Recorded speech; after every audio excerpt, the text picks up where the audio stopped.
10절에서 15절까지입니다. 우리 같은 목소리로 천천히 함께 읽겠습니다. 시작.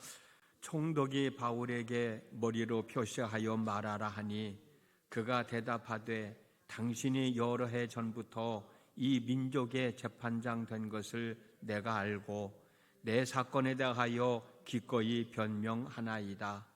당신이 아실 수 있는 바와 같이 내가 예루살렘에 예배하러 올라간 지 열 이틀밖에 안 되었고 그들은 내가 성전에서 누구와 변론하는 것이나 회당 또는 시중에서 무리를 소동하게 하는 것을 보지 못하였으니 이제 나를 고발하는 모든 일에 대하여 그들이 능히 당신 앞에 내세울 것이 없나이다. 그러나 이것을 당신께 고백하리이다. 나는 그들이 이단이라 하는 도를 따라 조상의 하나님을 섬기고 율법과 선지자들의 글에 기록된 것을 다 믿으며 그들이 기다리는 바 하나님께 향한 소망도 나도 가졌으니 곧 의인과 악인의 부활이 있으리라 함이니이다. 아멘. 오늘 또 새벽을 깨우셨어요. 좀 날씨가 앞으로도 더 선선해질 때인데 집에서 나오실 때 몸담장 또 잘 하고 나오시기를 바라고요. 오늘 또 하루의 삶 가운데 하나님의 은혜가 함께 하셔서 여러분들의 삶이 행복해지는 날 되어졌으면 좋겠습니다. 그리 될 수 있기를 주님의 이름으로 축복합니다. 우리가 이제 사도행전 계속 저와 함께 읽고 있는데 얼마 남지 않았어요. 근데 성경을 이 시간에 제가 설교한 내용 본문을 다 잡으면 말씀 전할 수 있는 시간이 별로 안 돼서 본문은 짤막짤막하게 제가 읽고 있거든요. 여러분들 시간 되시면 집에서 24장 1절에서부터 쭉 읽어 나가시면 이 시간에 들은 설교 내용이 그렇구나 라고 이해가 될 것 같습니다. 지금 바울은 예루살렘에 올라와서 붙잡혀가지고 지금 여기저기 끌려다니면서 신문을 받는 내용 계속 이어가고 있습니다.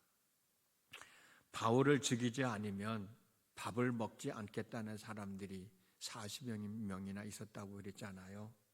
그 사람들이 산헤드린 공회의 제사장들과 장로들을 꿰어서 바울을 죽일 음모를 꾸몄지만 바울의 생질이 이 음모를 알고 얘기해 줌으로 인해서 천부장이 공회를 열리지 않았어요. 그래서 이 사람들의 계획은 무산이 됐습니다. 바울은 목숨을 부지할 수 있게 되었고 천부장은 바울을 내가 데리고 있으면 안 되겠다는 생각이 들어서 바울을 가이사랴에 있는 총독 벨릭스에게로 보내려고 하고 있어요. 그 내용이 사도행전 23장 23절에서 30절에 있습니다. 천천히 읽어드릴게요.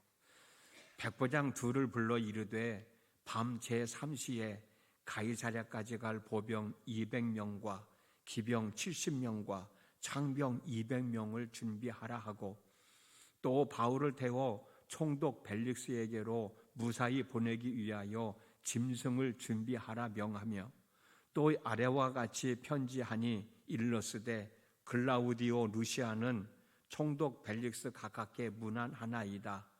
이 사람이 유대인들에게 잡혀 죽게 된 것을 내가 로마 사람인 줄 들어 알고 군대를 거느리고 가서 구원하려다가 유대인들이 무슨 일로 그를 고발하는지 알고자 하여 그들의 공회로 데리고 내려갔더니 고발하는 것이 그들의 율법 문제에 관한 것뿐이요 한 가지도 죽이거나 결박할 사유가 없음을 발견하였나이다. 그러나 이 사람을 해하려는 관계가 있다고 누가 내게 알려주기로 곧 당신께로 보내며 또 고발하는 사람들도 당신 앞에서 그에게 대하여 말하라 하였나이다 하였더라. 이렇게 편지를 써서 보낸 거예요. 이 천부장의 입장에서는 자기가 바울을 아무리 봐도 자기 법으로는 바울을 결박할 수 있는 아무것도 나오는 게 없다는 거지. 그리고 바울을 죽이려고 하는 사람들만 우리 주변에 있으니 이건 내 힘으로 할 수 없어서 바울을 벨리스 총독에게 보낸다라고 하는 편지를 써서 보낸 겁니다. 바울은 가이사랴에 후송된 후에 벨리스 총독을 만났어요. 그리고 닷새 만에 재판이 열렸습니다. 그 내용이 사도행전 24장 1절에 있어요. 닷새 후에 대제사장 아나니아가 어떤 장로들과 한 변호사 더둘로와 함께 내려와서 총독 앞에서 바울을 고발하니라. 여기 1절에 나오는 아나니아, 대제사장 아나니아가 누구냐면 사도행전 23장 2절과 3절에서 바울이 자신을 변호하고 있을 때 바울이 하는 말을 듣다가 화가 났던지 자기가 부리는 종에게 바울의 입을 치라고 명령을 내렸던 그 대제사장입니다. 그때 바울이 한 얘기가 있죠. 이 대제사장을 향하여 회칠한다미여 하나님이 너를 치시리로다. 내가 나를 율법대로 심판한다고 앉아서 율법을 어기고 나를 치라 하느냐라고 얘기했던, 바울이 얘기했던 이 말을 들어야 했던, 이 부끄러운 말을 들어야 했던 대제사장이 바로 아나니아예요. 대제사장 아나니아는 로마 법정에서 바울에게 불리한 판결을 내기 위하여 유대교의 법과 로마법에 대하여 해박한 지식을 갖추고 있는, 그리고 뛰어난 언변을 가지고 있는 더둘로라고 하는 변호사까지 동원해서 벨레스 총독에게 바울을 고발하고 있는 거예요. 대제사장 아나니아와 변호사 더둘로가 바울을 고발하고 있는 내용이 사도행전 24장 5절에서 9절에 나와 있는데 내용을 요약하면 두 가지예요. 첫 번째는 바울이 나사렛 예수라고 하는 이단 사상을 중심으로 군중들을 선동하고 있다라는 이야기고, 두 번째는 성전을 모독했다는 얘기예요. 첫 번째로 군중을 선동했다는 것은 로마 제국에서 가장 엄하게 처벌하는 죄고, 두 번째 성전을 모독했다는 죄는 유대인들이 가장 혐오하는 죄입니다. 그러므로 바울은 유대법에 의해서든 로마법에 의해서든 죽어 마땅하다고 하는 것을 지금 강조하고 있어요. 이 말을 들은 바울은 가만히 있을 수가 없잖아요. 그래서 본문 11절 12절에서 이런 얘기를 합니다. 내가 예루살렘에 예배하러 올라간 지 열이틀밖에 되지 않고 저 사람들은 내가 성전에서 누구와 변론하는 것이나 회당 또는 시중에서 무리를 소동하게 하는 것을 보지 못했다. 나는 절대로 사람들을 선동하지 않았다는 거예요. 성전도 모독하지 않았다고 얘기하는 거예요. 내가 예루살렘에 올라온 지 열이틀밖에 안 되는데 그 사이에 내가 무슨 사람들을 선동을 하고 성전을 모독했겠냐. 그 얘기를 지금 자기 자신에 대한 이야기를 변명하고 있는 거예요. 그러면서 자기 신앙에 대해서는 솔직탄박하게 얘기를 합니다. 그 내용이 우리가 읽은 본문 14절에 있어요. 나는 저 사람들이 얘기하는 것처럼 사람들을 선동하지도 않았고 성전을 모독하지도 않았지만 나는 저 사람들이 믿고 있는 조상의 하나님을 믿고 있는 사람이다. 나는 저 사람들처럼 율법과 및 선지자들의 글에 기록된 것을 믿고 있는 사람이다. 그러나 저 사람들과 다른 점은 저들이 믿고 있지 않는 예수 그리스도를 믿고 있는 사람이다. 나는 저 사람들이 믿지 못하고 있는 부활을 믿고 있는 사람이다. 이 두 가지를 당당하게 얘기하고 있어요. 바울은 목숨이 달려있는 위험한 상황에서도 저들이 이단이라고 말하고 있는 예수님을 믿는 믿음을 절대로 포기하고 있지 않습니다. 어쩌면 바울의 이런 이야기는 유대인들이 나를 죽이려고 하는 것은 내가 사람들을 선동했기 때문이 아니라, 내가 성전을 모독했기 때문이 아니라 저 사람들이 믿지 못하고 저 사람들이 이단이라고 하는 예수를 믿는 것 때문일 것이고, 내가 그 예수를 믿어야 된다고 전도하는 것 때문일 것이다 라고 하는 것을 피력하면서 얘기해 주고 있습니다. 이 말을 들은 벨리스 총독은 휴정을 선포합니다. 사도행전 24장 22절에서 23절 말씀입니다. 벨릭스가 이 도에 관한 것을 더 자세히 아는 거로 연기하여 이르되 천부장 루시아가 내려오거든 너희 일을 체결하리라 하고 백부장에게 명하여 바울을 지키되 자유를 주고 그의 친구들이 그를 돌봐주는 것을 금하지 말라 하니라. 풀어줘요. 근데 구금은 시키지 않는 거야. 그러면서 재판을 연기를 합니다.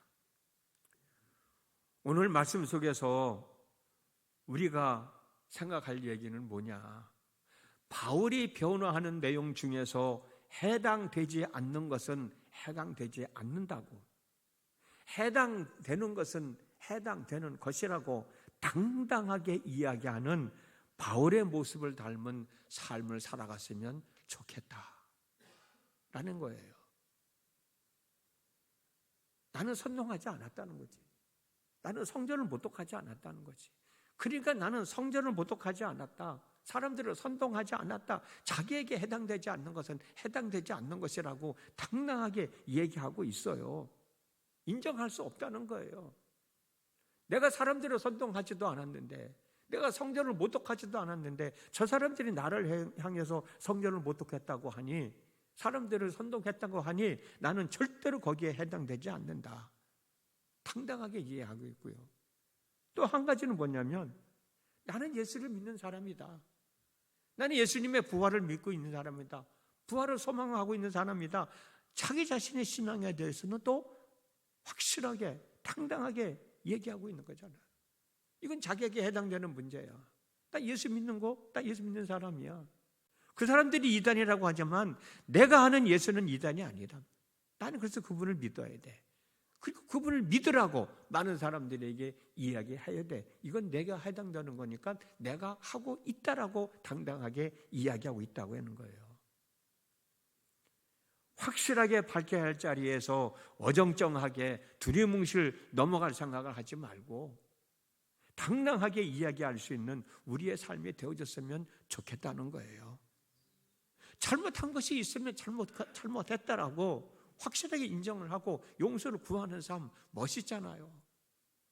그게 어제 목사님 말씀드리는 것처럼 내 겉을 꾸미는 게 아니라 내 속을 꾸미면서 내 속사람을 사람답게 만들어가면서 내 삶을 하나님 앞에, 사람들 앞에, 내 자신 앞에도 진실하게 살아갈 수 있는 삶의 모습이 아니겠습니까? 잘못하는 것인 줄 뻔히 알면서도 아니라고 자꾸 변명하고 엉뚱한 소리하고 쉽게 끝낼 수 있는 문제를 더 크게 확대시키고, 그게 무엇하는 일이냐고. 바울은 그러지 않았잖아요.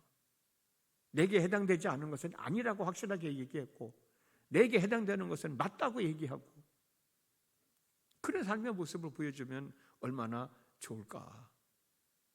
쉽게 해결할 수 있는 건 내가 인정하는 거지. 솔직하게 내가 인정하는 거예요. 그리고 잘못했으면 잘못했다고 얘기하는 거예요. 그러면 그 해결될 수 있는 건데 그 말들을 할 줄 모르는 거예요. 그러면서 자꾸 이런 핑계 저런 핑계를 변명하고, 그러다 보면 문제만 더 확대시키고 더 커지게 되고, 결국은 자기 자신이 부끄러운 모습이 더 드러나게 될 때가 많이 있잖아요. 그런 경험 안 해보셨나요? 그런 경험하면서 살지 말자는 거죠. 요한계시록 13장 16절 말씀에 내가 이같이 미지근하여 뜨겁지도 아니하고 차지도 아니하니 내 입에서 너를 토하여 버리리라 라고 하는 말씀이 있습니다. 하나님을 향한 우리의 믿음이 이것도 아니고 저것도 아닌 상태에서 머물러 있는 것, 결코 바람직한 거 아니라는 거죠. 그런 사람이 되지 말라는 거예요. 사람을 대하는 태도도 역시 마찬가지라고 생각해요.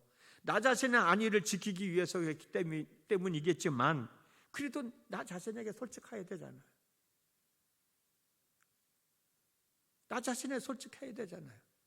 나 자신에 솔직하다면, 그래, 그렇게 얘기했는데 내가 한 말 당신이 듣고 기분 나빴다면 정말 미안하다, 솔직하게 고백하면 될 일 아니야. 그걸 자꾸 이렇게 저렇게 변명하고 핑계대고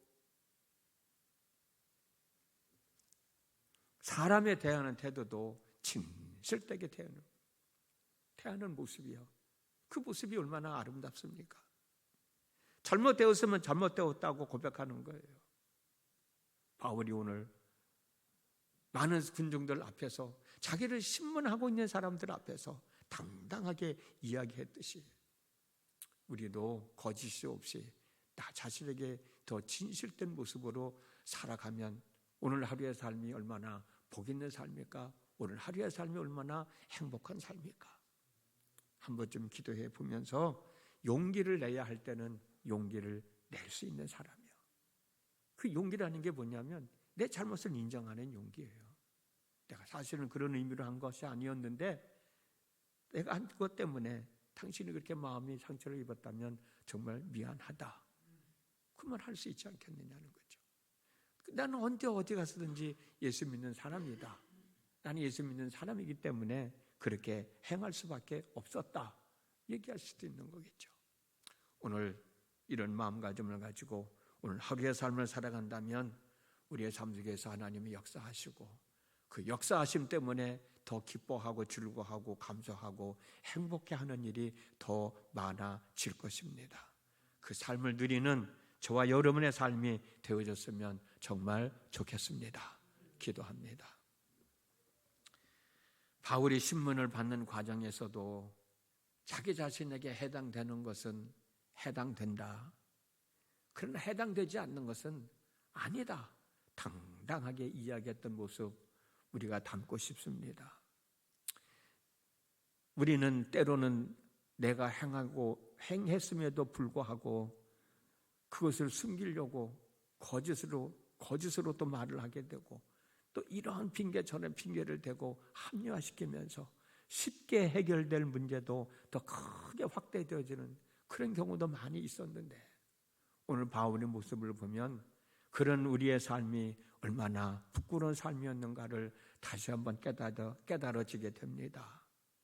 오늘도 하루를 살아가면서 많은 사람들을 만나게 되고 또 많은 사람들과 이야기하게 되지만 그 속에서도 나 자신에게 진실되게 행할 수 있는 말하며 살아갈 수 있는 삶이 되어지게 하시고 그 진실들 속에서 사람들에게 덕을 끼치며 살아가는 사람이 되도록 은혜 베풀어 주시기를 원합니다. 설령 잘못한 것이 있으면 잘못했다고 미안하다고 솔직하게 고백할 수 있는 용기도 있게 하여 주시어서 내 마음에 적이 생기는 것이 아니라 내 마음에 좋은 사람들이 더하여지는 삶을 사는 복된 한날의 삶이 되어지게 하여 주시옵소서. 하나님, 오늘 또 긍휼하심을 입고 때를 따라 돕는 은혜를 입기 위하여 하나님 앞에 있습니다. 무엇보다도 하나님 앞에 솔직한 저희들이 되어지도록 하나님 앞에 진실한 저희들이 되어지도록 성령님 역사하여 주시고 그 솔직한 고백을 하나님 앞에 행하여지게 하시고 그렇게 또 오늘 하루도 살아갈 수 있는 저희들이 되게 해 주옵소서. 마음에 무거운 짐이 있는 사람들 그거 해결해지는 은혜를 얻을 수 있도록 인도해 주시기를 원합니다. 육신의 질병 가운데 고통당하고 있는 이들 치유받는 은혜를 입을 수 있는 시간 되어지게 하여 주시기를 원합니다. 오늘 하루의 삶도 두려움 속에 있는 이들 두려움을 극복하며 하나님이 함께 하신다는 믿음으로 살아가는 믿음의 사람들 되어지게 하여 주시기를 원합니다. 오늘도 하나님이 함께 하심을 믿으며 당당하게 하루의 삶을 잘 살아갈 수 있게 해 주시옵소서. 예수님의 이름으로 기도드렸습니다. 아멘.